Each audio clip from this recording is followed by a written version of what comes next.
Bonjour à tous, on se retrouve pour un nouveau live Vivre Paris en direct du printemps. Je suis en compagnie de Pierre Marcolini qui a posé ses valises ici au cœur du grand magasin. Bonjour Pierre, est-ce que vous pouvez m'expliquer un peu l'esprit de ce bar boutique chocolat? Bonjour Noémie, alors je suis très fier d'abord de vous le présenter évidemment. Donc le bar chocolat, on en avait déjà fait une première tentative du côté de l'Asie, alors c'est un peu loin pour déguster, et c'était du côté de Shanghai, et puis quand on a reçu l'invitation du printemps à s'installer dans cet endroit, dans cet écrin qui est absolument incroyable, sous la coupole quand même du printemps, ce qui est quand même emblématique, on a tout de suite dit oui. Ça c'est clair, mais venir pour venir, il faut y amener du sens. Et à partir du moment où vous amenez du sens, on a réfléchi, on s'est dit mais tiens pourquoi pas un bar à chocolat, un chocolate bar, et on est venu en disant mais notre cœur de métier, on est chocolatier, mais vous savez chocolatier c'est un mot très générique, et le fait d'être chocolatier c'est surtout d'avoir une identité très forte, et l'identité très forte elle se caractérise de quelle manière ? Et bien simplement parce qu'on part à partir de la fève de cacao. Et donc, pour nous, c'était légitime de se dire, en termes de consommation, on a les tablettes de chocolat qu'on connaît tous, on a les bonbons de chocolat, on a les barres de chocolat, mais est-ce qu'on a des boissons chocolatées? Et là, effectivement, il y a un champ du possible, il y a un univers qui est très large. Et ici, ce qu'on propose, effectivement, c'est que les gens puissent se poser. Alors, faites vos achats, vous allez vous balader, 1 heure de shopping, vous vous dites bon mais ça y est, je veux un moment à moi, et vous vous posez ici au bar, et puis là on vous accueille avec des choses assez surprenantes. La première effectivement, c'est des infusions de cacao. Alors des infusions de cacao, on va se dire mais c'est quoi? Est-ce que c'est du thé avec du cacao? Pas du tout. Quand on regarde une fève de cacao, autour de façon tout à fait naturelle, il y a la peau. Et cette peau, il y a très très très longtemps quand j'étais en voyage du côté de Lima, je suis allé dans le nord du Pérou, du côté de la Alto Puira, et là on m'a fait boire, alors la boisson était très rudimentaire, mais c'était à base de cette écorce. Alors on a mis 2 ans pour perfectionner le système, et ici effectivement de façon naturelle, vous avez la fève, mais vous avez surtout la peau de la fève de cacao, et celle-là on l'a fait infuser, alors c'est... Pour toutes ces dames, c'est rempli de polyphénol, c'est des antioxydants, c'est hyper naturel. Je précise, l'idée n'est pas de faire un chocolat chaud. L'idée est vraiment d'être dans l'infusion. Donc on va avoir des saveurs de cacao, on va avoir des parfums. Et puis effectivement, on va avoir ce goût un petit peu ambré. Alors on a fait 3 variations. On en a une qui est à base d'agrumes, parce que je pense que la meilleure association avec le chocolat dans sa généralité, c'est les agrumes. La deuxième chose, effectivement, c'est des notes de jasmin. Donc on voyage un petit peu du côté de l'Asie. Et puis il y a ces infusions, mais en même temps, on a commencé à faire des dérivés. Je vais vous proposer une recette un petit peu originale en se disant, ça va être d'actualité. Alors pas à du -10 pour l'instant, on est bien d'accord, mais pensons déjà à l'été, ça va nous réchauffer. Et là, je vous propose de faire un spritz, mais avec effectivement l'infusion de cacao. Il y a aussi des boissons à base évidemment de chocolat chaud. On va vous faire une démonstration aussi. Et là, effectivement, on a le chocolat chaud traditionnel.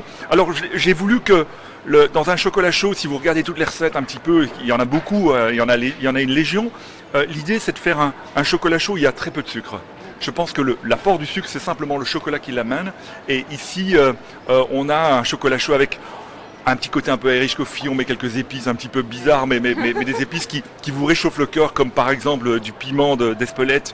Ce qu'on appelle aussi, on a une épice japonaise qu'on utilise dans un plat qui s'appelle un unagi, qui est un plat de poisson. Et au-dessus de ça, on met ce qu'on appelle du Szechuan.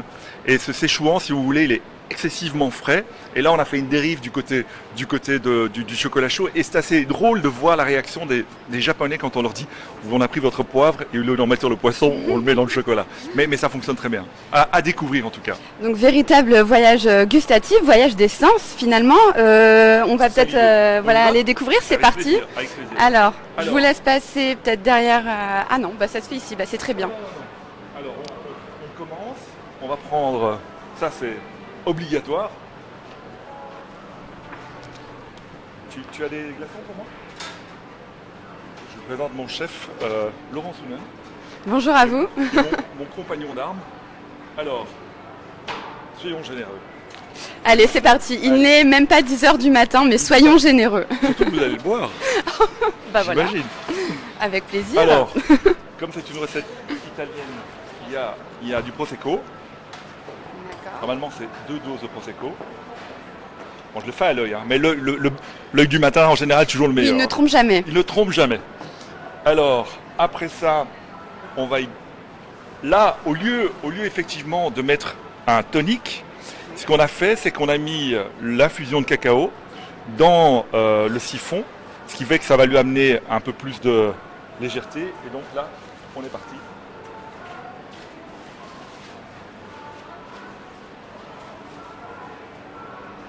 Curieux, hein? Ouais. Je vois votre étonnement. Est-ce que la caméra peut voir l'étonnement? Non, parce que ça fait une texture vraiment super aérienne, en fait. Ah ben, et ça l'est. Et ça l'est. Alors, quelques glaçons pour rafraîchir le tout.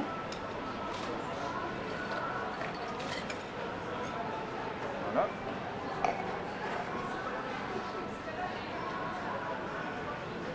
Évidemment, une orange. On va y mettre un tout petit peu de menthe. Quelque chose de gourmand. Et là,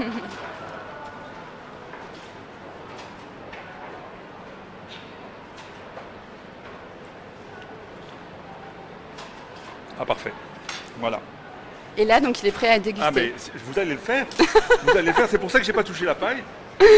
On en a qu'une en fait. Hein. Ah d'accord. Elle est juste pour moi. Juste pour moi. Juste pour vous.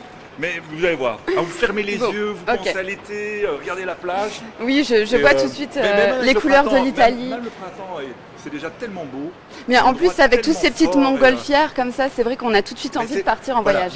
L'idée, ça a été ça. C'était vraiment des notions de voyage, des notions de découverte. Vous savez, pour moi, quand on goûte un chocolat, ce que j'essaye de faire, et comme vous le disiez tout à l'heure dans le reportage, j'ai une chance incroyable, c'est de visiter énormément d'endroits. Donc là, dernièrement, j'étais du côté du Cameroun, dans la région du Dja, où il y a deux Français qui ont réhabilité une ancienne cacaoyère. Et quand les gens me disent qu'est-ce que vous voulez exprimer à travers votre chocolat, c'est justement cette notion de voyage. Qu'à un moment donné, le chocolat devient dégustation. Et c'est ce qui fait la différence avec l'industrie. Et vraiment de dire, mais tiens, voilà, c'est l'initiation à la dégustation, c'est aussi l'initiation au voyage. Et les gens se disent, ok, attention, on va avoir une catastrophe. Il y a le spritz qui part avec la caméra. Le spritz qui part. Oui, mais évidemment, je le tiens. Donc voilà, l'idée, c'est vraiment la notion de voyage. Et je pense qu'ici, les architectes et les designers du printemps ont fait une chose, je le découvre en même temps que vous. Hein. D'accord. Et donc là, c'est juste sublime. Bon, on y va? On y va, c'est parti pour la dégustation. C'est pas un métier facile, non. Regardez, vous imaginez un alcotest à sorcier? Mais vous sentez qu'il y a des notions de cacao, hein? On sent vraiment. C'est assez incroyable en termes gustatifs. Enfin, moi qui suis une grande amatrice de spritz à la base, là je suis totalement ailleurs, quoi. Non, c'est clair. On sent les agrumes, mais adoucis en même temps par la saveur du cacao. Et c'est incroyable. Voilà. C'est l'idée. C'était on est toujours en tant que chocolatier, donc on est dans notre cœur de métier, mais il n'empêche qu'à un moment donné, pouvoir sortir un petit peu des sentiers battus et se dire, mais tiens, au fond, toutes les possibilités qu'on peut avoir à travers le chocolat, mais aussi toutes les étapes de la création d'un chocolat, et ça c'est la chance qu'on a, effectivement, quand on part à partir de la fève de cacao, il y a des moments avec justement Laurent, avec les gens de l'atelier, on se dit, attends, stop, on goûte un chocolat qui n'est pas terminé. Et il y a des moments comme ça, on a fait un chocolat primitif et des choses pareilles, où on goûtait, on se disait, mais ça c'est génial, pourquoi est-ce qu'on ne fait pas découvrir ça aux gens? Et souvent c'est ce qui se passe. Et ça c'est l'idée. Et est-ce qu'on peut refaire après le spritz à la maison par exemple? Alors oui, effectivement, regardez, les bouteilles sont là. D'accord. Donc là on peut effectivement, on achète une bouteille, puis le reste on le trouve d'une façon assez classique. Oui. Mais si on veut être original, effectivement, avec ces infusions-là, ces infusions peuvent se boire froides, mais peuvent se boire chaudes. Laurent, est-ce que tu peux me passer justement le séchouan qui vient d'arriver là? Regardez, si je vous mens pas, tout à l'heure j'ai une dégustation à faire avec des confrères à vous. Et donc l'idée, c'est le fameux poivre qui a énormément d'odeurs très, très épicées, mais en même temps des saveurs de fraîcheur. Et ça, vous mettez ça sur un chocolat chaud, c'est une merveille. Même si on a un petit rhume, là, je pense que c'est fini. Hein. Ça vous dégage tout, Voilà. Donc j'ai pris ça dans... Alors il me dit, mais vous allez faire des unagi, donc les fameux... Non, je dis, non, c'est pour mon chocolat chaud. Et quand j'ai ramené ça, Laurent était complètement hystérique. Donc voilà. En tout cas, merci beaucoup, Pierre Marcolini. Et puis voilà. rendez-vous ici. Bah voilà, vraiment vous savez ce qu'il vous reste à faire et puis vous avez une super recette de cocktail pour le week-end. Quant à moi, je vous dis à très vite pour un prochain live sur la page de Vivre Paris. Ciao.